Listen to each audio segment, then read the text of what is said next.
কিন্তু সূরার নামকরণ করা হয়েছে ফাতির। এই যে ফাতির শব্দটা ব্যবহার করা হয়েছে, আরব ভাষাভাষীদের জন্যে এই ফাতির শব্দটা বিশেষ করে আল্লাহর নবী যে সময় তার আবির্ভাব হয় ওই সময়ের মানুষ এই ফাতির সম্পর্কে তাদের ধারণা তেমন ছিল না। এই জন্যে হজরতে আবদুল্লাহ ইবনে আব্বাস রাদিয়াল্লাহু তাআলা আনহু, যাকে বলা হয় রইসুল মুফাসসিরিন, তিনি বলেছেন যে আমি দুইজন আরব বেদুইনের কাছ থেকে এই ফাতির শব্দের অর্থ জেনেছি। তো সেই ঘটনাটা একটু লম্বা, আমি সেই দিকে যাচ্ছি না। তো ফাতির কোনো নমুনা ছাড়া, কোনো দিক নির্দেশনা ছাড়া কোনো কিছু সৃষ্টি করা, কোনো নমুনা বা কোনো দিক নির্দেশনা ছাড়া কোনো কিছু সৃষ্টি করা। তো এখানে প্রথমে বলা হচ্ছে আলহামদুলিল্লাহ, সকল প্রশংসা সেই আল্লাহ তাআলার, ফাতিরিস সামাওয়াতি ওয়াল আরদ, যিনি নমুনা ছাড়াই সৃষ্টি করেছেন আসমান এবং জমিন। দেখেছেন নাজলাতান উখরা, দ্বিতীয়বারে তিনি সিদরাতুল মুনতাহায় দেখেছেন। তো এইখানে এরপরে আল্লাহ পাক বলছেন ইয়াজিদু ফিল খলকি, আল্লাহ তাআলা বৃদ্ধি করেন তার সৃষ্টিকে তিনি বৃদ্ধি করেন মা ইয়াশা, যেভাবে খুশি। কত সৃষ্টি রয়েছে, কত শ্রেণীর সৃষ্টি রয়েছে, এগুলো সম্পর্কে আমাদের কোনো ধারণা নেই যে কত সৃষ্টি আছে। তো আল্লাহ রাব্বুল আলামিন বিভিন্ন প্রজাতির বিভিন্ন ধরনের সৃষ্টিকে সৃষ্টি করেছেন এবং এই সৃষ্টিকে কখনো আল্লাহ পাক বাড়িয়ে দেন, কখনো কমিয়ে দেন। এটা আল্লাহ তাআলার ইচ্ছাধীন, তিনি যখন যেটা মনে করবেন সেটাই হবে। তো ইন্নাল্লাহ আলা কুল্লি শাইইন কদির, এরপর আল্লাহ পাক বলতেছেন যে নিশ্চয় আল্লাহ তাআলা সব কিছুর উপরেই ক্ষমতাবান, শক্তিশালী, সব কিছুর উপরে, সব কিছুই তার নিয়ন্ত্রণে। তো সম্মানিত সাথী ভাইরা, এখানে এই আয়াতের প্রথমেই আলহামদুলিল্লাহ বলে শুরু করা হয়েছে, অর্থাৎ সকল প্রশংসা আল্লাহ তাআলার। এই আলিফলামকে বলা হয় আলিফলামে ইস্তাগরাকি। এটা শুধুমাত্র আল্লাহ তাআলার জন্যই খাস, এটা কোনো সৃষ্টি ব্যবহার করতে পারে না। এই আলহামদুলিল্লাহ এটা আল্লাহর জন্যই খাস, এই আলিফলামটা আল্লাহর জন্যই খাস, অন্য কারোর জন্য নয়। তো এটা বলে আল্লাহ তাআলা মুসলমানদেরকে, আমাদেরকে আল্লাহ শিক্ষা দিচ্ছেন যে আমরা কোনো ভালো কাজ করলে এই যে সুযোগটা করে দিয়েছেন কে? আল্লাহ তাআলা। আমরা যেন আল্লাহ তাআলার প্রশংসা করি। আমরা কিছুই জানতাম না। আমাদের আদি পিতা হজরত আদম আলাইহিস সালাতু ওয়াস সালামকে আল্লাহ পাক যখন সৃষ্টি করেন, সৃষ্টি করার পরে ফেরেশতাগণের আপত্তি সম্পর্কে আমাদের জানা আছে যে তিনারা কি বলেছিলেন। তারপরে আল্লাহ তাআলা বলেন যে আমি আদম আলাইহিস সালাতু ওয়াস সালামকে সব কিছুর নাম শিক্ষা দিলাম, অতঃপর সেগুলোকে ফেরেশতাদের সামনে উন্মোচন করলাম। তারপরে জিজ্ঞাসা করলাম, এবারে তোমরা বলো তো দেখি এগুলোর নাম। তারা বললেন লা ইলমা লানা ইল্লা মা আল্লামতানা, আল্লাহ আমাদের কোনোই জ্ঞান নাই, শুধু তুমি যতটুকু দিয়েছো ততটুকু। তো আল্লাহ তাআলা তাকে সৃষ্টি করে বললেন যে তাদেরকে সিজদা করতে। সবাই সিজদা করলো ইল্লা ইবলিস, ইবলিস সিজদা করলো না। আল্লাহ পাক বললেন যে তাকে তার রহমতের দরবার থেকে বের করে দেওয়া হলো। হযরত আদম আলাইহিস সালামকে বলা হলো উসকুন আনতা ওয়া যাওজুকাল জান্নাহ, আপনি এবং আপনার স্ত্রী এবার জান্নাতে বসবাস করতে থাকেন। তো জান্নাত থেকে কিভাবে বের করা হয়েছিল, জান্নাত থেকে তিনি কিভাবে বেরিয়ে আসলেন, সেই ইতিহাসগুলি আমাদের জানা। আমি সংক্ষেপে নিয়ে আসছি যে অতঃপর তিনি দুনিয়াতে আসলেন, কিভাবে আল্লাহ তাআলার কাছে ক্ষমা প্রার্থনা করতে হয় এই বিষয়টা তার জানা ছিল না। দীর্ঘদিন কান্নাকাটি করেছেন। ফাতালাক্কা আদম মির রাব্বিহি কালিমাতিন, অতঃপর আল্লাহ তাআলা তাকে কিছু কালেমা শিক্ষা দিলেন। সবাই বলি সুবহানাল্লাহ। ফাতাবা আলাইহি, সেই কালেমার দ্বারা তিনি কি করলেন? আল্লাহ পাকের কাছে তওবা করলেন। অতঃপর আল্লাহ তাআলা তার তওবা গ্রহণ করলেন। সবাই বলি সুবহানাল্লাহ। তো এই যে তিনি তওবা করলেন, মানুষ ভুল করবে, ভুল করার পরে যদি কেউ অনুতপ্ত হৃদয়ে অনুশোচনা নিয়ে আল্লাহ তাআলা দরবারে ক্ষমা প্রার্থনা করে, তাহলে আল্লাহ তাআলা ক্ষমা করবেন। তো এখানে আল্লাহ পাক হযরত আদম আলাইহিসসালামকে কিছু কালেমা শিক্ষা দিয়েছিলেন, আর আমাদের শেষ নবী এবং তার উম্মতদেরকে আল্লাহ তাআলা শিক্ষা দিচ্ছেন। প্রথমতই বলা হচ্ছে আলহামদুলিল্লাহ, সকল প্রশংসা কার? আল্লাহ তাআলা। তো হজরতে আদম আলাইহিসসালাম আল্লাহ পাকের কাছ থেকে যেই কালেমা পেয়েছিলেন, দোয়া করলেন, রব্বানা যালামনা আনফুসানা ওয়া ইল্লাম তাগফির লানা ওয়া তারহামনা লানাকুনান্না মিনাল খাসিরিন। আমরা জানি নামাজের পরে তো আমরা এই দোয়া পড়ি কি পড়ি না? নামাজের পরে এই দোয়ার অনেক ফজিলত রয়েছে। তো ইনশাল্লাহ আমরা নামাজের পরে সালাম ফেরানোর পরে এই দোয়াগুলো সম্মিলিতভাবে না হলে একাকী আমরা করি, ব্যক্তিগতভাবে অনেকগুলো দোয়া আছে, তো সেদিকে আমি যাচ্ছি না। তো এখানে আল্লাহ তাআলা এই আয়াতের মাধ্যমে আমাদেরকে যেই শিক্ষাগুলো দিয়েছেন সে বিষয়ে ভাই আলোচনা করবেন। আসলে আমার শারীরিক অবস্থাও খুব একটা ভালো না, সারাদিনই শরীরটা খুবই দুর্বল অবস্থায় আছি। তো আসলে এখানে আসছি মূলত দায়িত্ব পালনের তাগিদেই, তাছাড়া শারীরিক অবস্থা সেভাবে নেই। তো এরপরে আল্লাহ পাক দ্বিতীয় নম্বর আয়াতে বলছেন, মা ইয়াফতাহিল্লাহু লিন-নাসি মির রাহমা ফালা মুমসিকা লাহা।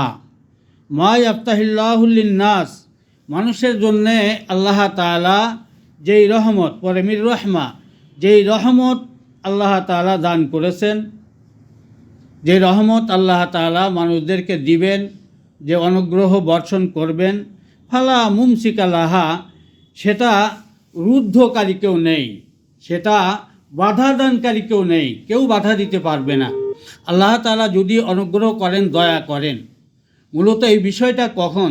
যখন কাফের মুশরিকরা, আরবের কাফের মুশরিকরা আল্লাহ নবীর নবুয়ত প্রাপ্তির, অর্থাৎ তিনি যে 13 বছর মক্কা জীবনে ছিলেন, তার মধ্যবর্তী সময়ে অনেক মুফাসসিরিন কেরাম বলেছেন যে মধ্যবর্তী সময়ে এই সূরাটা নাজিল হয়, যখন মুসলমানদের উপরে কঠিন জুলুম এবং নির্যাতন চালানো হচ্ছিল। ঠিক মতো অবস্থায় আল্লাহ তাআলা তিনি সান্ত্বনা দিচ্ছেন যে আল্লাহ তাআলা যে মানুষের জন্যে রহমত তিনি দিতে চান, সেটা কেউ যদি আটকানোর চেষ্টা করে, সেটাকে প্রতিহত করার চেষ্টা করে, সেটার বিপক্ষে যদি কেউ দাঁড়ায়, আল্লাহ তাআলা যে রহমত দান করবেন সেই রহমত থেকে কেউ বাধা দিয়ে আটকাতে পারবে না। তো আল্লাহ তাআলার অনুগ্রহেই এই যে ঈমান আমরা আনতে পেরেছি, আমরা দিনই একটা মজলিসে উপস্থিত হতে পেরেছি, এটা আল্লাহর অনুগ্রহ কিনা? এটা আল্লাহ পাকের বড় অনুগ্রহ যে আমরা দিন বোঝার জন্য, দিন জানার জন্যে এক জায়গায় একত্রিত হয়েছি। তো এটা হচ্ছে আল্লাহ পাকের রহমত, এটা সব থেকে বড় রহমত। তো আল্লাহ তাআলা যে রহমত নাজিল করেন মানুষের জন্যে, ওইটাকে মোকাবেলা করার শক্তি পৃথিবীর কারো নেই। ওমা ইউমসিক ফালা মুরসিলা লাহু মিন বাদিহি, আর আল্লাহ তাআলা যদি কারোর জন্যে তিনি এই রহমতকে রুদ্ধ করে দেন, বন্ধ করে দেন, আল্লাহ ছাড়া এমন আর কেউ নেই সেই দরজাটা খুলে দেবে। খোলার আছে কেউ? খোলার নেই। তো আরবের মুশরিকরা তারা আল্লাহকে বিশ্বাস করতো কি করতো না? মান খালাকাস সামাওয়াতি ওয়াল আরদ, তাদের জিজ্ঞাসা করা হয়েছে আসমান এবং জমিন সৃষ্টি করেছেন কে? খালাকাহুন্নাল্লাহুল আজিজুল আলিম। তারাই বলেছে যে আল্লাহ তাআলা তিনি তো এই আসমান এবং জমিন সৃষ্টি করেছেন। এই স্রষ্টা হিসেবে তাকে মানতো কি মানতো না? এখন আমাদের দেশের মানুষ তারা কিন্তু স্রষ্টা হিসেবে একজনকে মানে কি মানে না? রব হিসেবেও মানে। তো এইখানে আল্লাহ তাআলা তিনি যে রহমত নাজিল করেন, ওটা যেমন কেউ বাধা দিতে পারে না, আর যদি তিনি রহমত ছিনিয়ে নেন, সেখান থেকে কেউ বাধা দেওয়ার, রহমত ছিনিয়ে নিলে কেউ সেটা নিয়ে আসতেও পারে না। এটা সম্পূর্ণরূপেই আল্লাহ তাআলার এখতিয়ারে। ওহুয়াল আজিজুল হাকিম, আর তিনি পরাক্রমশালী এবং প্রজ্ঞাময়, মহাজ্ঞানী আল্লাহ তাআলা। এরপরে আল্লাহ তাআলা বলতেছেন, ইয়া আইয়ুহান নাস, উযকুরু নি'মাতাল্লাহি আলাইকুম। 3 নম্বর আয়াতে আল্লাহ পাক বলছেন, হে মানব সম্প্রদায়, হে মানব সম্প্রদায়, উযকুরু তোমরা স্মরণ করো, নি'মাতাল্লাহি আল্লাহ তাআলার নিয়ামত, আলাইকুম যা তিনি তোমাদেরকে দিয়েছেন। অর্থাৎ হে মানব সম্প্রদায়, তোমরা স্মরণ করো আল্লাহ তাআলার সেই নিয়ামতের কথা যা তিনি তোমাদেরকে দিয়েছেন। মূলত আল্লাহর নিয়ামত ছাড়া, আল্লাহর অনুগ্রহ ছাড়া, আল্লাহর দয়া ছাড়া আমরা কি 1 সেকেন্ডও থাকতে পারবো? কখনোই পারবো না। তা আল্লাহ তাআলা স্মরণ করায় দিচ্ছেন, স্মরণ করো তোমরা। এখানে ইয়া আইয়ুহান নাস উল্লেখ করা হয়েছে, সমস্ত মানব মণ্ডলী। তো আল্লাহ তাআলা কোথাও ইয়া আইয়ুহাল্লাযীনা আমানু বলেছেন ঈমানদারদের ক্ষেত্রে, আর যখন দাওয়াতের বিষয়গুলো এসেছে সেখানে আল্লাহ তাআলা ইয়া আইয়ুহান নাস শব্দ ব্যবহার করেছেন। যেমন সূরা বাকারা এসেছে ইয়া আইয়ুহান নাসু উবুদু রাব্বাকুমুল্লাযী খলাকাকুম, হে মানব সম্প্রদায় তোমরা সেই রবের দাসত্ব করো, গোলামি করো যিনি তোমাদেরকে সৃষ্টি করেছেন। আর তিনি শুধুমাত্র তোমাদেরকে সৃষ্টি করেন নাই, আল্লাযীনা মিন ক্বাবলিকুম, এবং তোমাদের পূর্বে যারা ছিলেন তাদেরকেও তিনি সৃষ্টি করেছেন। তিনি কে? আল্লাহ তাআলা। তা আল্লাহ তাআলা এখানে সব মানুষকে বলতেছেন, আপনার মক্কায় যত রকমের মানুষ ছিল সমস্ত মানুষ, এমনকি কিয়ামত পর্যন্ত যত মানুষ আসবে সকলের কাছে আমাদের এই দাওয়াত পৌঁছাতে হবে কি হবে না? আল্লাহ পাক বলতেছেন ইয়া আইয়ুহান নাস উযকুরু নি'মাতাল্লাহ, হে মানব সম্প্রদায়, উযকুরু তোমরা স্মরণ করো, নি'মাতাল্লাহি আলাইকুম তোমাদেরকে আল্লাহ তাআলা যেই নিয়ামতগুলো দিয়েছেন সেগুলো স্মরণ করো। মূলত আল্লাহ তাআলার নিয়ামতের আমরা গণনা করে শেষ করতে পারবো না, এই কথা আল্লাহ পাক কোরআনে বারবার করে বলেছেন। সম্মানিত সাথী ভাইরা, আল্লাহ তাআলা কোরআনের বিভিন্ন জায়গায় তার নিয়ামতের কথা স্মরণ করতে বলেছেন এবং তারপরে বলেছেন এবারে তোমরা আমার গোলামি করো। এখন এই নিয়ামত যদি আমি দিয়ে থাকি তাহলে কেন তোমরা অন্যদিকে সরে যাচ্ছ? কেন আমার দাসত্ব থেকে তোমরা মুখ ফিরায় দিচ্ছ? যেমন বনী ইসরাইলদেরকে উল্লেখ করে আল্লাহ পাক আমাদেরকে উপদেশ দিচ্ছেন, ইয়া বানি ইসরাঈল আযকুরু নি'মাতি আল্লাতী আন'আমতু আলাইকুম ওয়া আন্নী ফাদ্দালতুকুম আলাল আলামিন, হে বানি ইসরাইল সম্প্রদায়, উযকুরু নি'মাতি আল্লাতী আন'আমতু আলাইকুম তোমরা সেই নিয়ামতের কথা স্মরণ করো যা আমি তোমাদেরকে দান করেছি। ওয়া আন্নী ফাদ্দালতুকুম আলাল আলামিন, আর আমি তোমাদেরকে বিশ্ব জাহানের সব মানুষের উপরে মর্যাদা দান করেছি। সবাই বলি সুবহানাল্লাহ। বনী ইসরাঈলদেরকে আল্লাহ পাক মর্যাদা দিয়েছেন কি দেননি? ফিরাউন তাদের উপরে কত জুলুম আর নির্যাতন করেছিল, তারপরে আল্লাহ তাআলা সব কিছু থেকে তাদেরকে হেফাজত করে তাদের জন্য একটা সুন্দর পরিবেশ তৈরি করে দিলেন। অথচ এরপরেও কিছু সংখ্যক লোক তারা গাদ্দারি করেছিল কি করে নাই? তাই আল্লাহ পাক স্মরণ করা দিচ্ছেন, অত্তাকু ইয়াওমান লা তাজজি নাফসুন আন নাফসিন শাইআ, তোমরা ওই দিনকে ভয় করো যেই দিন কেউ কারো কোনো উপকারে আসবে না। আসবো? কেউ কারো কোনো উপকারে আসবে না। অত্তাকু ইয়াওমান লা তাজজি নাফসুন আন নাফসিন শাইআ ওয়া লা ইউকবালু মিনহা শাফাআতুন, কারো পক্ষ থেকে কোনো সুপারিশ গ্রহণ করা হবে না। ওয়া লা ইউখাযু মিনহা আদলুন, কারো পক্ষ থেকে কোনো বিনিময়ও গ্রহণ করা হবে না। আমরা কোথায় আছি? আমরা আমাদের ছেলে মেয়ে, আত্মীয় স্বজন, বন্ধুবান্ধব যাদেরকে ছাড়া আমরা চলতেই পারি না, একসময় আমাদের থেকে তারা সম্পর্ক ছিন্ন করবে। কোরআনের ভিতরে বিভিন্ন জায়গায় আল্লাহ পাক বলেছেন, ইয়াউমা ফিররুল মারউ মিন আখিহি ওয়া উম্মিহি ওয়া আবিহি ওয়া সাহিবাতিহি ওয়া বানি, সেদিন সম্পর্ক ত্যাগ করবে ভাই, উম্মিহি মাও সম্পর্ক ত্যাগ করবে, আবিহি পিতাও পরিচয় দেবে না, অসাহিবাতিহি যার সঙ্গে দীর্ঘ 20, 30, 40, 50 বছর জীবনযাপন করলাম যে স্ত্রী, সেও সেদিনকে আমার কোনো উপকারে আসবে না। তো তো সম্মানিত দিনী ভাইরা, তো এখানে আল্লাহ তাআলা তিনি মানব মণ্ডলীর কাছে আমরা যাতে সুন্দরভাবে আল্লাহ তাআলার এই মেসেজগুলো পৌঁছায় দিই, মানুষকে অন্তর দিয়ে ভালোবাসি, তাদেরকে দিনের পথে আসার জন্যে আমরা দাওয়াত দিব এবং বলবো যে আসলে আল্লাহ পাক কে, তিনি যে আমাদেরকে নিয়ামতগুলো দিয়েছেন, মূলত এই নিয়ামতগুলোর বিষয় আমরা যদি তাদের সামনে সুন্দরভাবে তুলে আনতে পারি, তাহলে দেখা যাচ্ছে অনেক অবুঝ মানুষ আছে, তাদের ভিতরে একটা বুঝ তৈরি হবে। আল্লাহ পাক তাই বলছেন, উযকুরু নি'মাতাল্লাহি আলাইকুম, তোমরা সেই নিয়ামতের কথা স্মরণ করো যা আমি তোমাদেরকে দান করেছি। হাল মিন খালিকিন গায়রুল্লাহ, হাল মিন খালিকিন, কেউ কি সৃষ্টি করেছেন গায়রুল্লাহ, আল্লাহ ছাড়া? আল্লাহ ছাড়া এগুলো কি অন্য কেউ সৃষ্টি করেছে? যেই নিয়ামতগুলো আমরা সবসময় ভোগ করতেছি, আল্লাহর অনুগ্রহে আমরা চলাফেরা করতেছি, এটা কি আল্লাহ ছাড়া অন্য কারোর এখতিয়ারে আছে? কারো এখতিয়ারে নেই। এই যে আমি আপনাদের সামনে কথা বলতে পারছি, এটা আল্লাহ তাআলার অনুগ্রহে। আল্লাহ তাআলা যদি না চান তাহলে আমি বলতে পারবো না। তো আল্লাহ পাক বলতেছেন হাল মিন খালিকিন গায়রুল্লাহ, এই যে সৃষ্টিগুলো রয়েছে, তো এগুলো কি আল্লাহ ছাড়া অন্য কেউ কি এটা সৃষ্টি করতে পারে? না, কখনোই পারে না। ইয়ারযুকুকুম মিনাস সামা ওয়াল আরদ, তাদের কি ক্ষমতা আছে যে তারা আসমান থেকে এবং জমিন থেকে তোমাদের জন্য রেজেক দেবে? আসমান এবং জমিন থেকে তোমাদের জন্য রেজেক বন্টন করবে, রেজেক দেবে, এই ক্ষমতা কি তাদের আছে?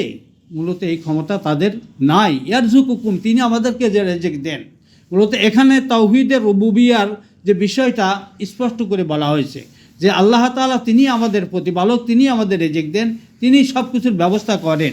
এরপরে আল্লাহ বললেন লা ইলাহা ইল্লা হুয়া, তিনি ছাড়া ইবাদতের যোগ্য আর কোনো ইলাহ নাই। তিনি ছাড়া ইবাদতের যোগ্য আর কোনো ইলাহ আছে? নাই, মাবুদ নেই। তো আমরা রুবুবিয়াতের ক্ষেত্রে কিছু কিছু বিষয় আমরা মানি, কিন্তু উলুহিয়াত অর্থাৎ হুকুমিয়াত, আল্লাহ তাআলার হুকুম যে বাস্তবায়ন করতে হবে, এই ক্ষেত্রে আমরা পিছায়ে আসি না? নাই, আমরা পিছায়ে আসি। আমরা বিভিন্নভাবে মানুষের কাছে বলি যে খাওয়ানোর মালিক আল্লাহ, পড়ানোর মালিক আল্লাহ, চাকরি দেওয়ার মালিক আল্লাহ, সব কিছু করার মালিক আল্লাহ ইত্যাদি, এগুলো আমরা স্বীকার করি। কিন্তু মূলত দিন কায়েমের জন্য আল্লাহ পাক যে নির্দেশনাগুলো দিয়েছেন, সেই ব্যাপারে আমরা অগ্রগামী না। আর দিন যতক্ষণ পর্যন্ত কায়েম না হবে ততক্ষণ পর্যন্ত কিন্তু আমরা পরিপূর্ণভাবে ইসলাম মেনে চলতে পারবো না। এই জন্যে কোরআনের ভিতরে বিভিন্ন জায়গায় আল্লাহ পাক বলেছেন ওয়াল্লাযী আরসালা রাসূলাহু বিল হুদা ওয়া দীনিল হক, তিনি আল্লাহ যিনি তার রসুলকে সত্য দিন সহ প্রেরণ করেছেন। লিইয়ুযহিরাহু আলাদ-দীনি কুল্লিহি ওয়ালাউ কারিহাল মুশরিকুন, যাতে সকল বাতিল দিনের উপরে তিনি দ্বীনে হককে বিজয়ী আদর্শ হিসেবে প্রতিষ্ঠা করতে পারেন। আর এইটা প্রতিষ্ঠা হোক, এটা মুশরিকরা পছন্দ করে না।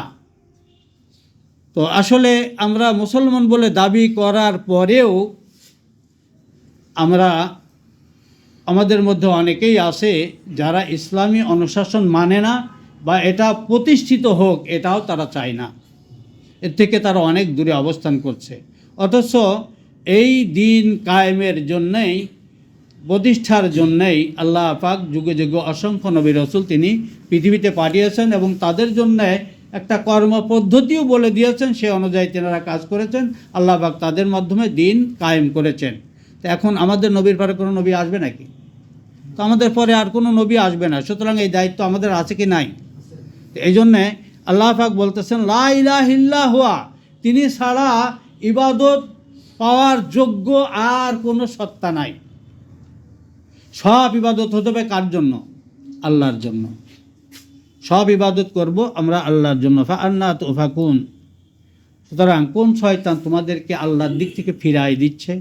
কে তোমাদেরকে আল্লাহর দিক থেকে ফিরাই দিচ্ছে? এরপরে আল্লাহ পাক বলছেন ওয়া ইউকাযযিবুকা ফাকাদ কুযযিবাত রুসুলুম মিন ক্বাবলিক। ওয়া ইউকাযযিবুকা, তারা যে আপনাকে মিথ্যাবাদী বলতেছে।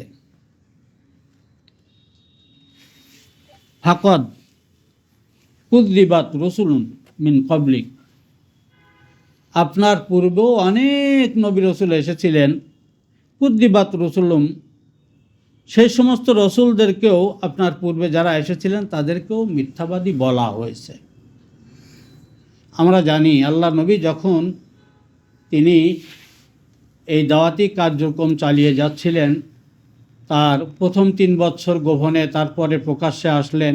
তা আল্লাহ নবী তিনি প্রকাশ্যে এসেছিলেন, কিন্তু অনেক সাহাবা আজমাইন তারা অনেকে গোপনে ছিলেন, এবং তার গোপনী দাওয়াত, প্রকাশ্যে দাওয়াত ইত্যাদি বিষয়গুলো সম্পর্কে আমরা জানি। যখন কাফের মুশরিকরা তার বিরুদ্ধে কোনো অভিযোগই নিয়ে আসতে পারছে না, তখন তারা বিভিন্ন মিথ্যা অভিযোগ তার বিরুদ্ধে আনতে শুরু করলো। তারা বলল যে আমরা কি একজন গণক, লাতারিকু আলিহাতিনা শায়রিন আও মাজনুন, আমরা একজন পাগল এবং একজন কবির কথায় কি আমাদের ইলাহাদেরকে পরিত্যাগ করব? আমরা আমাদের মূর্তিদের কি একজন এই পাগলের কথায়, একজন কবির কথায় আমরা কি পরিত্যাগ করব? অতঃপর তাকে জাদুকর বলা হয়েছে, তাকে গণক বলা হয়েছে, বিভিন্নভাবে ট্যাগ লাগানো হয়েছে, কি হয়নি? এখনও যারা দিনকে পরিপূর্ণভাবে বিজয় আদর্শ হিসেবে পেতে চায় তাদেরকেও বিভিন্ন ধরনের ট্যাগ লাগানো হয়।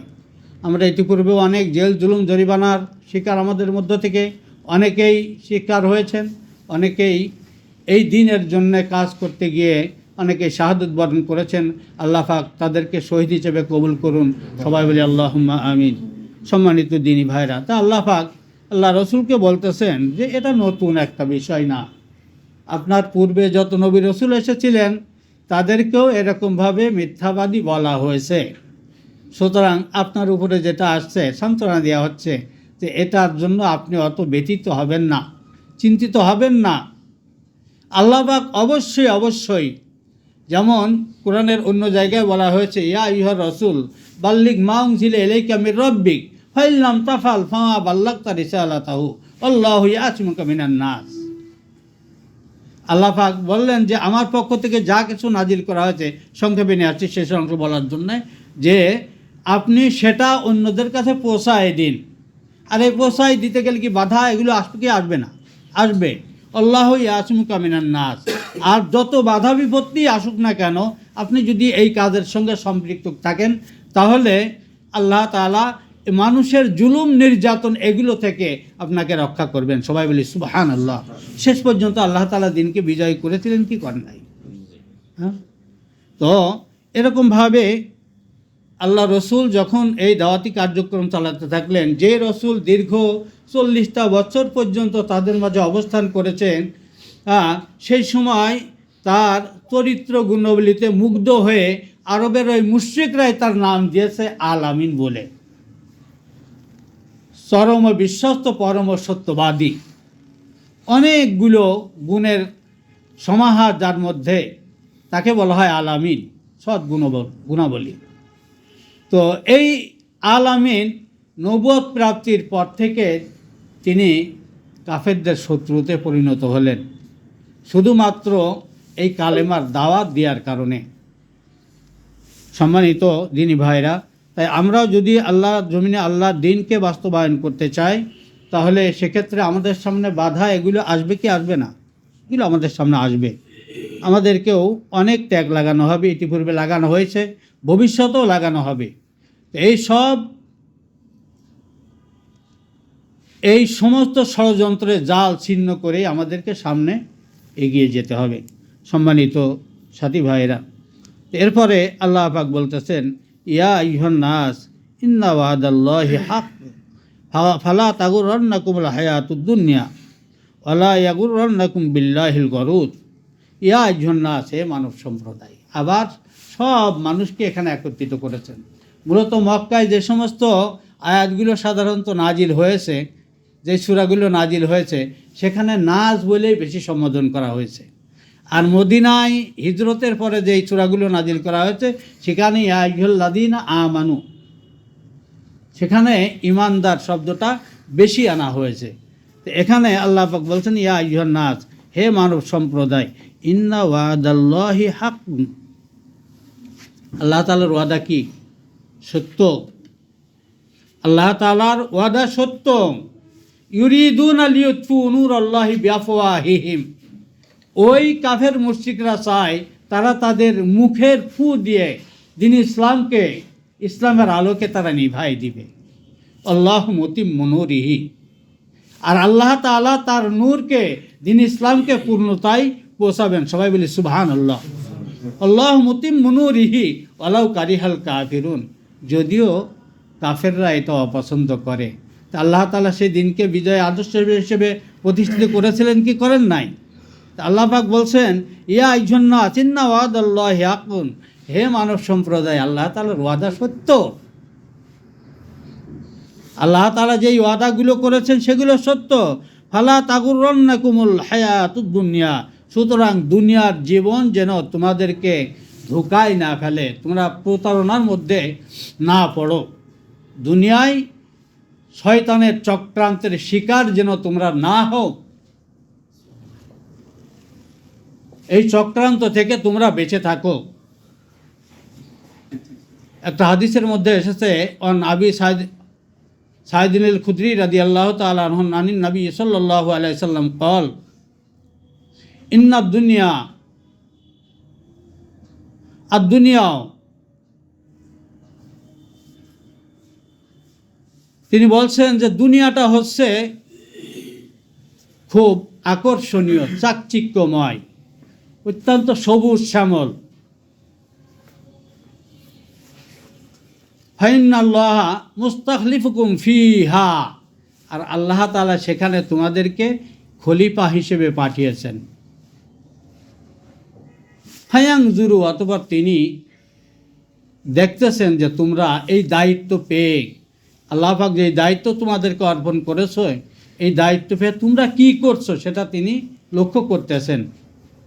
ফায়ানজুরু ফাত্তাকুদ দুনিয়া ওয়াত্তাকুন নিসা, আল্লাহ পাক বলছেন ফাত্তাকুদ দুনিয়া, তোমরা দুনিয়াকে ভয় করো। ফাত্তাকুদ দুনিয়া, দুনিয়ার এই শোভা সৌন্দর্যে এগুলো মুগ্ধ হয়ে একেবারে দুনিয়ার মায়ায় দিনকে বিসর্জন দিও না।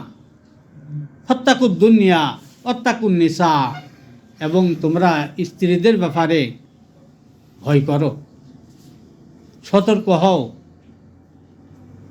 ফাইন্না আউয়ালা ফিতনাতি বানি ইসরাইল কানাত ফিন নিসা, বনি ইসরাইলদের জন্য সব থেকে মারাত্মক যেই ফিতনা ছিল সেটা হচ্ছে মেয়ে লোক।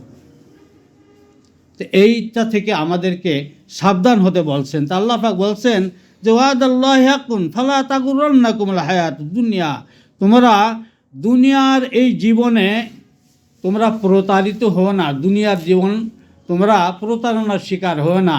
প্রতারণা যারা করে, যারা ধোঁকা দেয়, তাদের কাছে তোমরা যেও না, বা তাদের ধোঁকার শিকার তোমরা হও না।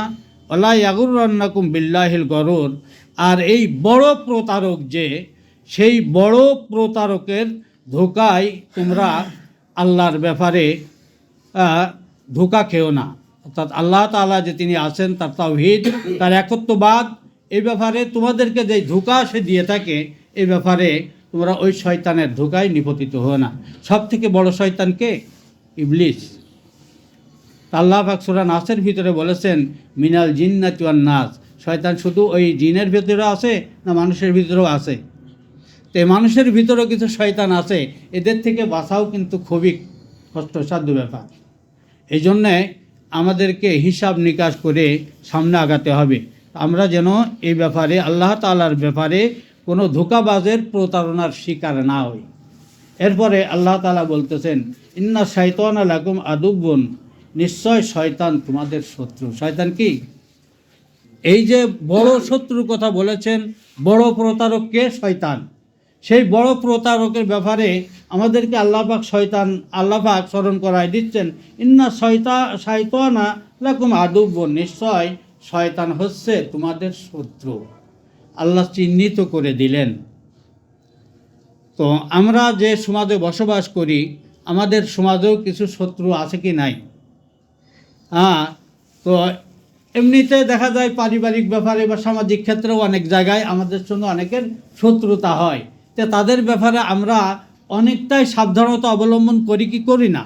কিন্তু দিনই ব্যাপারে শয়তান যাতে আমাদেরকে প্রতারিত করতে না পারে, এই জন্যে আল্লাহ পাক আমাদের স্মরণ করা দিচ্ছেন যে শয়তান তোমাদের প্রধানতম শত্রু। তার ব্যাপারে তোমরা কি করে, ইন্না শাইতানা লাকুম আদুব, শয়তান তোমাদের শত্রু। শয়তানের ব্যাপারে তোমরা সাবধান হও। ফাত্তাখিদুহু আদুওয়া, আর তাকে তোমরা ধরে নাও শত্রু হিসেবেই, তোমরা তাকে বিবেচনা করবে শত্রু হিসেবেই। তো আমরা যারা শয়তান তাদেরকে শত্রু হিসেবেই বিবেচনা করব। মুসলমানদের অনেক শত্রু রয়েছে, সে সকল শত্রুর ব্যাপারে আমরা যদি সাবধানতা অবলম্বন না করি তাহলে সেই ক্ষেত্রে আমাদের জন্য বিপদ নেমে আসবে।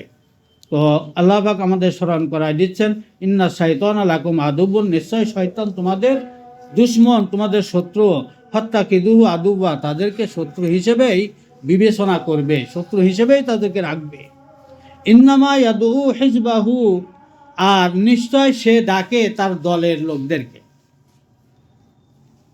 সে তার দলের লোকদেরকে ডাকে লিয়াকুনু মিন আসহাবিস সাইদ, যাতে করে তারা শয়তানের অনুগামী হয়ে শয়তানের সঙ্গে জাহান্নামের অধিবাসী হয়।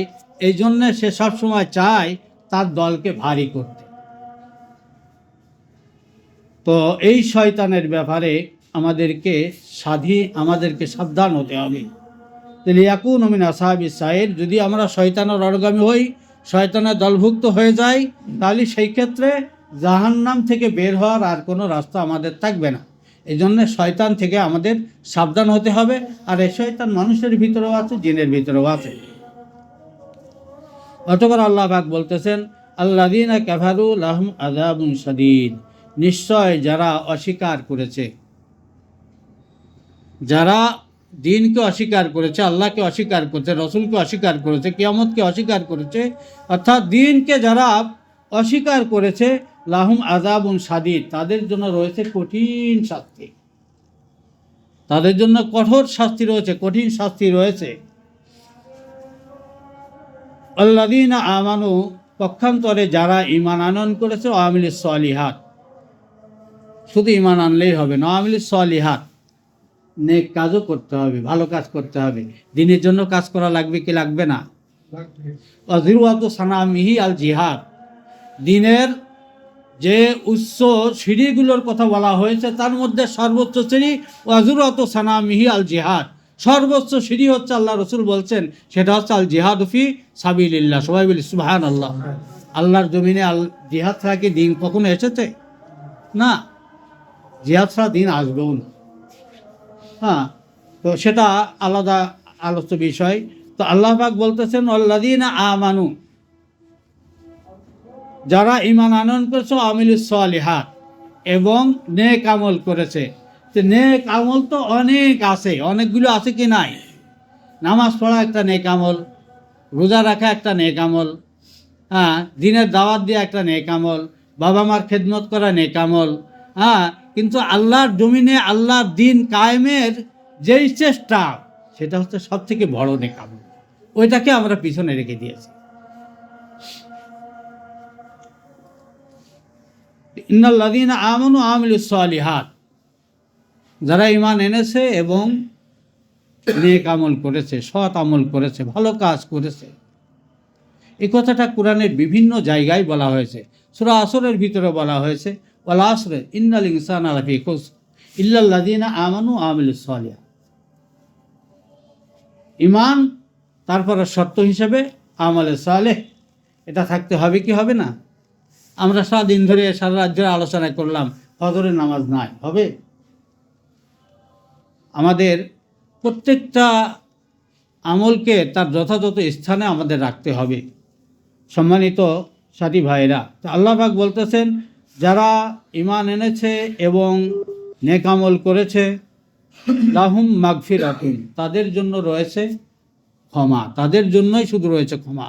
লাহুম মাগফিরাতুন ওয়া আজরুন কাবীর, এবং তাদের জন্য রয়েছে সব থেকে বড় পুরস্কার। সবাই বলি সুবহানাল্লাহ। তাহলে আমাদের অবশ্যই ইমানের পাশাপাশি নেক আমলগুলো করতে হবে কি হবে না?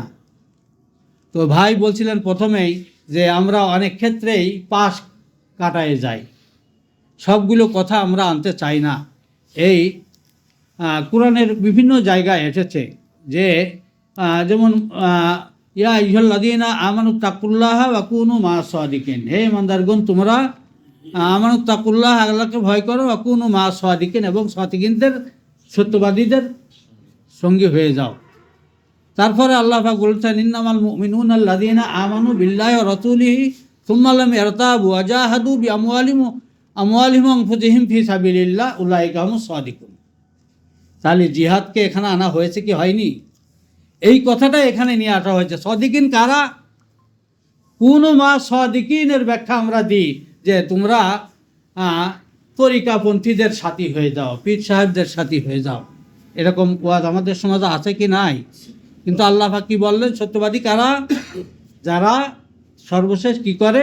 আল্লাহর রাস্তায় যারা জিহাদ করে, এরাই হচ্ছে সত্যপন্থী, সত্যবাদী। হ্যাঁ, তাহলে এদের সঙ্গে আমাদের থাকতে হবে কি হবে না?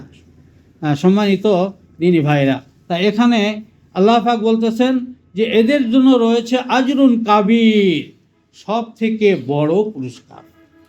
আমরা পুরস্কারটা যদি বড় নিতে চাই তাহলে কাজ ছোট করলে হবে নাকি? কাজও তো বড় করা লাগবে। যদি সামান্য কিছু ত্যাগের বিনিময়ে বড় কিছু পাওয়া যায়, এজন্য আমরা অনেক সাধনা করি কি করি না?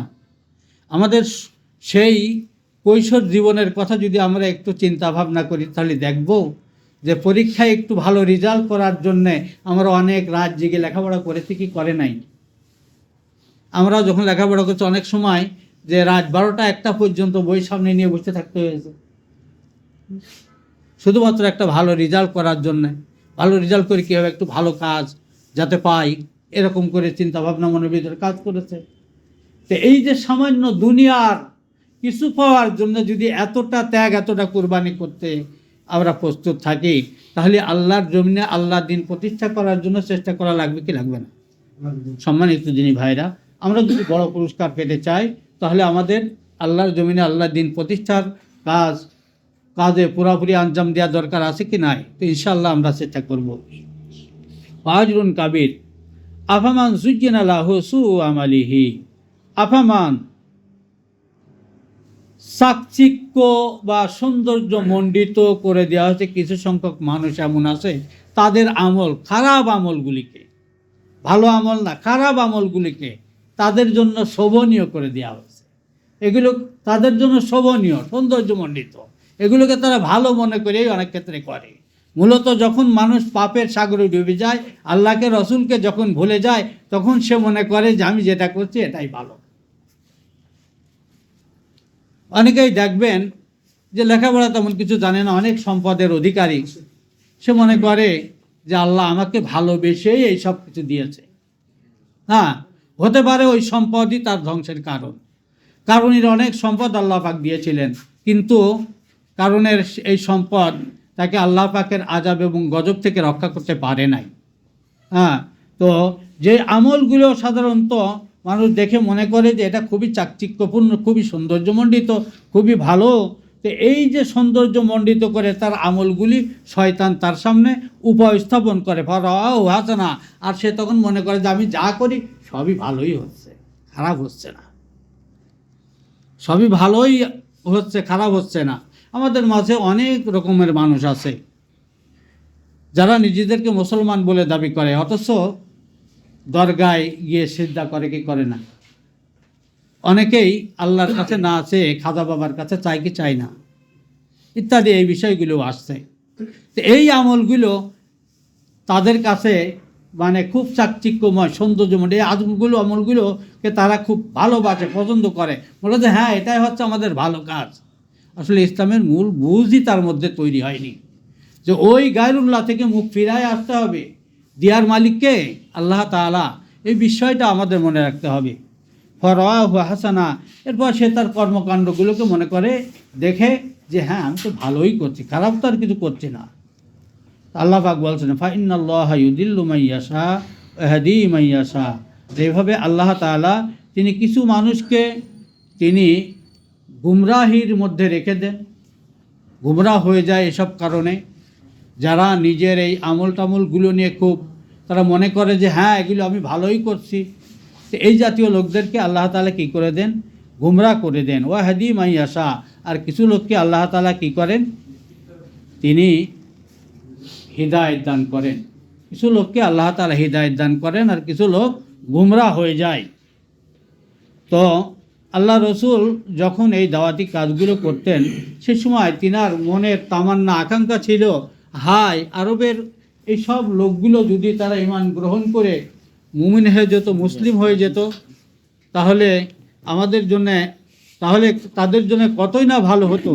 আল্লাহর নবী দরদ নিয়ে একজনের কাছে 2 বার 5 বার 10 বার করে দাওয়াত নিয়ে গেছেন, কিন্তু তারা আল্লাহ রসুলের এই দাওয়াতকে কবুল করে নাই, বরং আল্লাহ রসুলকে তার সাহাবা আজমাইনদেরকে তারা কষ্ট দিয়েছে।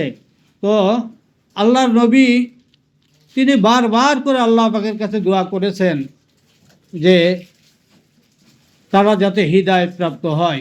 আল্লাহ পাক বলেছেন ইন্নাকা লা তাহদি মান আহবাবতা, হে আল্লাহর নবী আপনি যাকে মহব্বত করেন, ভালোবাসেন, তাকে আপনি হিদায়াত দিতে পারেন না, হিদায়াত আপনার হাতে নাই। ইন্নাকা লা তাহদি মান আহবাবতা ওয়ালাকিন্নাল্লাহ ইয়াহদি মান ইয়াশা, বরং ওয়ালাকিন্নাল্লাহ ইয়াহদি, বরং আল্লাহ তাআলা যাকে চান তাকে হিদায়াত দান করেন। সবাই বলি সুবহানাল্লাহ। সুতরাং আমরা যে এখানে আসতে পেরেছি, আল্লাহ পাক যদি আমাদের হিদায়াত না দিতেন, হিদায়াতের মধ্যে না থাকতাম, এখানে এই শীতের কনকনে রাতে আমাদের আসার সৌভাগ্য হইতো না।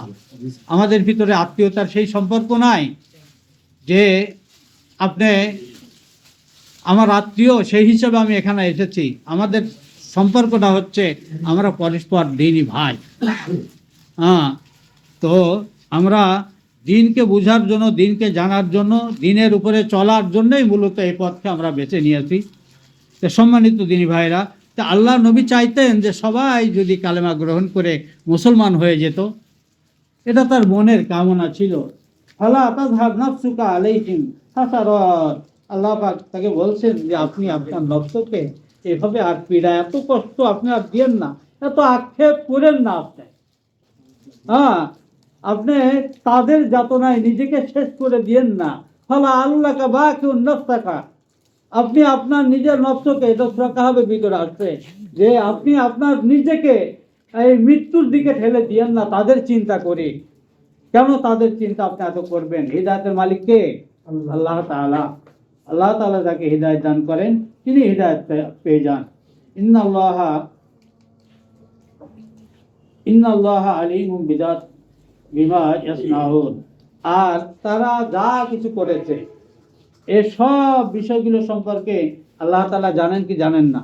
সনা ইয়াসনাউ মানে বানানো, আবার এর থেকে আসনাম শব্দটাও এসেছে।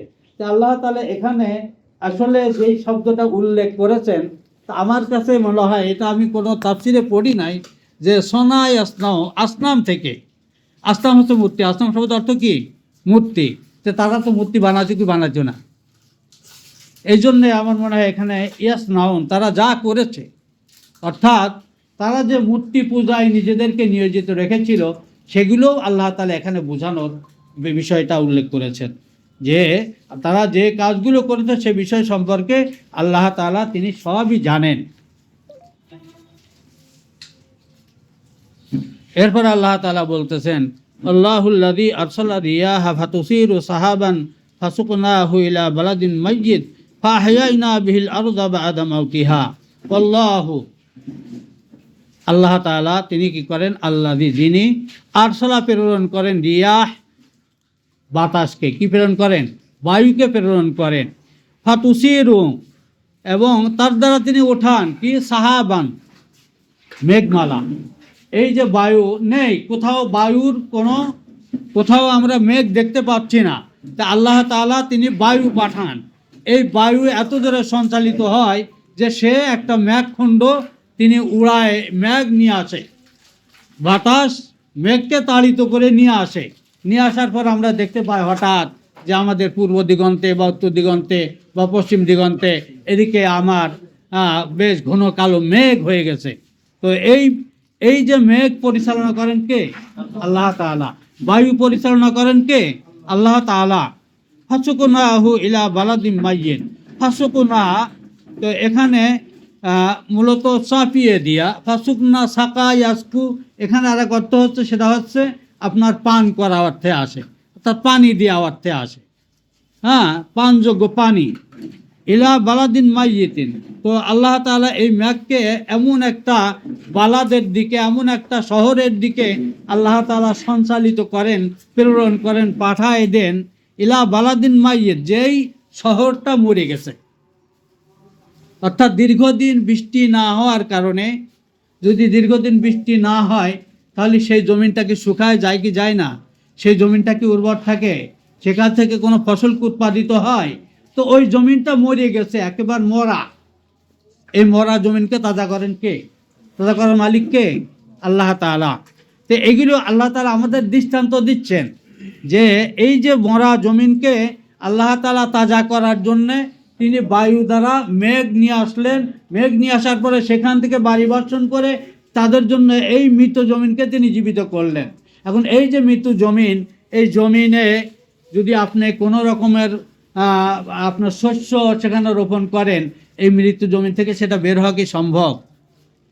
আর আমরা যদি শস্য রোপণ নাও করি, আল্লাহ যদি বৃষ্টির পানি দেন, পানি দেওয়ার ফলে সেখান থেকে দেখা যাচ্ছে যে অনেক আগাছা পরগাছা এগুলোও কিন্তু বের হয়ে আসবে, কিন্তু মৃত জমিন থেকে কিছুই বের হবে না। তা আল্লাহ পাক বলছেন বালাদিন মাইয়িতিন ফাআহইয়ানা বিল আরদ, এভাবে আমি এই জমিনকে জীবিত করি। কিভাবে জমিনকে জীবিত করি? বাদা মাউতিহা, যখন সে মারা যায়, অর্থাৎ সেখান থেকে কোনো ফসল হওয়ার সম্ভাবনাই ছিল না, সেটাকে বৃষ্টির পানি দিয়ে আল্লাহ তাআলা সবুজ শ্যামল করে সেখান থেকে উদ্ভিদ, বিভিন্ন ধরনের ফল গাছ, বিভিন্ন ধরনের শস্য, এগুলো আল্লাহ তাআলা বের করে দেন। এই দিয়ার মালিককে আল্লাহ তাআলা। বাদা মাউতিহা, এখন এই যে আরবের কাফের মুশরিকরা, তারা পরকালকে স্বীকার করতো না, পুনরুত্থানকে তারা বিশ্বাস করতো না। যদি হয়, এর আগের আলোচনায় আপনারা শুনেছেন যে যদি হয় তাহলে তুমি দেখাও না কেন, কিয়ামত কবে? মাতা সা, কখন কিয়ামত হবে? তুমি সন তারিখ বলো না কেন? সন তারিখ বলে দাও যে অমুক দিন অমুক সময় আসতেছে, তুমি শুধু আন্দাজে আমাদের সামনে কথা বলো। এরকম আল্লাহ রসুলকে বলা হয়েছে কি হয়নি? বলা হয়েছে, যে এগুলো তো তুমি উল্লেখ করো না। তা আল্লাহ পাক দৃষ্টান্ত দিয়ে বলতেছেন যে দেখো, এই মৃত জমিনকে আমি কিভাবে জীবিত করি, কিভাবে তার থেকে ফুল ফসল ইত্যাদি উৎপাদিত হয়। তো এরকমভাবে কাজা আলিকার নুসুর, একদিন তোমাদের নুসুরও হবে। একদিন আমি তোমাদের আবার প্রত্যান করব, আবার তোমরা জমিন থেকে বের হয়ে আসবে। এটা আসতেই হবে। আসবে কি আসবে না আমরা বিশ্বাস করি কি করি না? মূলত এই বিশ্বাসটা যদি আমাদের পরিপূর্ণ মাত্রায় থাকে, যে আমাদের প্রত্যেকটা কর্মের ফল আমরা হাতে হাতে পেয়ে যাব, তাহলে এই বিশ্বাসটা যদি আমাদের পরিপূর্ণ মাত্রায় থাকে, আমার দ্বারা খারাপ কাজ হওয়া সম্ভব না। তো সম্মানিত সাথী ভাইরা, তো আমরা সেই নুসুরকে বিশ্বাস করি যে নুসুরটা আসবে। যে নুসুরের ব্যাপারে আরবের মুশরিকরা তারা বিশ্বাস করতো না, স্বীকার করতো না, বলতো কখন আসবে, শোন তারিখ বলো, কয় তারিখে আসবে বলো না কেন? তুমি শুধু আমাদেরকে এরকমভাবে হুমকি ধামকি দাও, এরকমভাবে আমাদেরকে বলো, তো বলো কোন সময় আসবে এটা। তো ইন্নাল্লাহ ইনদাহু ইলমুস সাআ, কিয়ামতের জ্ঞান কার কাছে আছে? আল্লাহ তাআলার কাছে আছে। আল্লাহ ছাড়া অন্য কারোর কাছে কিয়ামতের জ্ঞান নাই। আল্লাহ পাক তারপরে বলতেছেন যে এই কিয়ামত তো হবেই, হবে কি না? হবে। মান কানা ইউরিদুল ইজ্জাতা ফালিল্লাহিল ইজ্জাতু জামিয়া, যে ব্যক্তি ইজ্জত চায়, যে ব্যক্তি ইজ্জত চায় তার জেনে রাখা উচিত ফালিল্লাহিল ইজ্জাতু জামিয়া, সমস্ত ইজ্জতের মালিক কে? আল্লাহ তাআলা। সব ইজ্জতের মালিক কে? আল্লাহ তাআলা। ইজ্জত দেওয়ার মালিক আল্লাহ, ইজ্জত কেড়ে নেওয়ার মালিক আল্লাহ। কুলিল্লাহুম্মা মালিকাল মুলকি তুতিল মুলকা মান তাশা ওয়া তানজিউল মুলকা মিম্মান তাশা ওয়া তুইজ্জু মান তাশা ওয়া তুযিল্লু মান তাশা ওয়া তুইজ্জু মান তাশা ওয়া তুযিল্লু মান তাশা। ইজ্জত দেওয়ার আল্লাহ পাক যাকে খুশি তিনি ইজ্জত দান করেন, আর যার থেকে খুশি তাকে অপমানিত করেন, লাঞ্ছিত করেন। সম্মানিত সাথী ভাইরা, তো এই ইজ্জত দেওয়ার মালিক হচ্ছেন আল্লাহ তাআলা। আজকে দেখেন, এই যে 5ই আগস্টের পূর্বে আমরা কেউ তো ধারণা করি নাই যে এরকমভাবে এত বড় একটা দল তারা সম্পূর্ণরূপে বিচ্ছিন্ন হয়ে তারা দেশ থেকে পালিয়ে চলে যাবে, ধারণা করি নাই। কিন্তু এই যে বিষয়টা আল্লাহ পাক খুব ভালো করেই জানতেন। তাদের যে অবস্থান, তারা যেভাবে ফিরাউনের মতো হয়ে উঠেছিল, ঠিক সেভাবেই আল্লাহ তাআলা তাদের একটা অধঃপতনের মুখে ঠেলে দিয়েছেন। এখনও চক্রান্ত তারা বন্ধ করে না, এখনও চলছে। তো এই ইজ্জত দেওয়ার মালিক কে? আল্লাহ তাআলা। এই ইজ্জত যখন আল্লাহ পাক দেবে, তখন আমি যদি সেটা সঠিকভাবে প্রয়োগ না করি, আমি যদি ভুল পথে সেটা ব্যয় করি, তাহলে সেই ক্ষেত্রে কিয়ামতে তো জবাবদিহি আছেই, দুনিয়াতেও এর কিছু শাস্তি আসবে কি আসবে না। এই জন্যে আমাদের হিসাব নিকাশ করা উচিত। তো আল্লাহ পাক বলতেছেন, মান কানা ইউরিদুল ইজ্জাতা ফালিল্লাহিল ইজ্জাতু জামিয়া। যারা ইজ্জত চায় তাদের জেনে রাখা উচিত সমস্ত ইজ্জতের মালিক হচ্ছেন আল্লাহ তাআলা। ইলাইহি ইয়াসাদুল কালিম, আর তার দিকেই কালিমে তৈয়্যিব, পবিত্র কালেমা তার দিকেই উত্থিত হয়। পবিত্র কথাগুলো, বাণীগুলো তার দিকে উত্থিত হয়। আমরা যেই আমলগুলো করি, ভালো কাজগুলো করি, এগুলো আল্লাহ পাকের সামনে পেশ করা হয় কি হয় না? পবিত্র কথাগুলো আল্লাহ পাকের সামনে পেশ করা হয় কি হয় না? আমরা যেই কথাগুলো এখানে বলতেছি, আল্লাহ তাআলা রেকর্ডে সেগুলো থাকবে কি থাকবে না? এগুলো সব আল্লাহ পাকের দরবারে চলে যাবে। হ্যাঁ, তো আল্লাযী ইয়াসাদুল কালিমাত তাইয়্যিব ওয়াল আমালুস সালিহ, এবং এই যে নেক আমলগুলো, যে কাজগুলো আমরা করি, যে নেক কাজগুলো করি, এগুলো কি ইয়ারফাউহু, এগুলো উন্নীত করা হয়, আল্লাহ পাকের কাছে নিয়ে যাওয়া হয়। আমাদের এই নেক আমলগুলো আল্লাহ পাকের কাছে পেশ করা হয়। আপনারা জেনে থাকবেন যে প্রতিদিন আপনার আসরের সময় এবং ফজরের সময় 2 দল ফেরেশতা আসে কি আসে না? তারা আদম সন্তানের এই আমলগুলো, নেক আমলগুলো পৌঁছায় দেয়। এমন হাদিসের ভিতর আসছে, যারা সুন্দরভাবে নামাজ আদায় করে, নামাজটা যদি সুন্দর হয়, তাহলে ওই সওয়াবটা আল্লাহ পাকের পর্যন্ত ফেরেশতাগণ পৌঁছায় দেন। অতঃপর যদি এই নামাজি সুন্দরভাবে নামাজ আদায় না করে, তাহলে তার মুখের উপরে ছুঁড়ে ফেরেশতা চলে যায়। হ্যাঁ, তাহলে আমল করব আমরা কার জন্য? আল্লাহ তাআলার জন্য, আল্লাহ রাজি খুশি করার জন্যই আমল করব। তো আমাদের এই আমলগুলো ওয়াল আমালুস সালিহ ইয়ারফাউহু, যা আল্লাহ পাকের দরবার পর্যন্ত পৌঁছানো হয়। আমাদের প্রতিদিনের আমল কিন্তু চলে যাচ্ছে, রেকর্ড হয়ে যাচ্ছে। ওয়াল্লাযীনা ইয়ামকুরুনা সাইয়্যাত লাহুম আযাবুন শাদীদ। ওয়াল্লাযীনা, পক্ষান্তরে যারা, ইয়ামকুরুনা সাইয়্যাত, যারা মন্দ ফন্দি আটে বা চক্রান্ত করে, ষড়যন্ত্র করে। হ্যাঁ, মন্দ ষড়যন্ত্র। এই ষড়যন্ত্রটা কি? মন্দ ষড়যন্ত্র। যারা দ্বীনের বিরুদ্ধে ষড়যন্ত্র করে। আরবের কাফের মুশরিকরা ষড়যন্ত্র করেছিল, কেউ করে নাই? আল্লাহ পাক বলেছেন, ইয়ামকুরু বিকাল্লাযীনা কাফারু লিইউসবিতুকা ইয়ামকুরুনা ইয়ামকুরুল্লাহ আল্লাহু খায়রুল মাকিরিন। হ্যাঁ, ইয়ামকুরু বিকাল্লাযীনা কাফারু, কাফেররা আপনার বিরুদ্ধে ষড়যন্ত্র করেছে। কি ষড়যন্ত্র করেছে? যে তারা আপনাকে দেশ থেকে বের করে দিবে, তারা আপনাকে হত্যা করবে, তারা আপনাকে বন্দি করে রাখবে। ইয়ামকুরুনা ইয়ামকুরুল্লাহ, তারা কি করলো?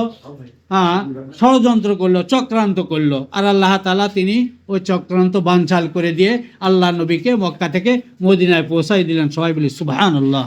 তো এই কাফের মুশরিকরা, তাদের যে চক্রান্ত, এটা ছিল কি ছিল না? সব সময় ছিল।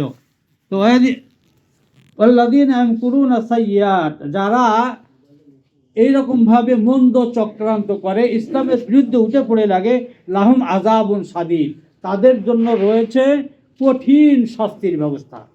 লাহুম আযাবুন শাদীদ ওয়া মাকরু উলাইকা হুয়া ইয়াবুর। আর তাদের এই চক্রান্ত, এগুলো